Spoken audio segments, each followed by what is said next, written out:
محترم ناظرین، السلام علیکم۔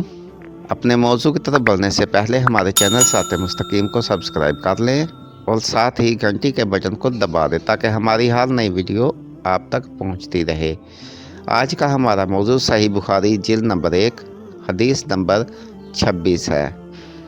عبداللہ بن یوسف کہتے ہیں کہ مالک بن انس نے ابن شہاب سے، وہ سلیم بن عبداللہ سے، اور سلیم بن عبداللہ نے اپنے والد سے سنا کہ رسول صلی اللہ علیہ وسلم انصار کے ایک آدمی کے پاس سے گزرے جو اپنے بھائی کو حیا کی نصیحت کر رہے تھے۔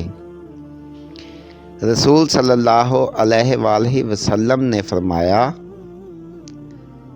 اسے چھوڑ دو کیونکہ حیا ایمان کا حصہ ہے۔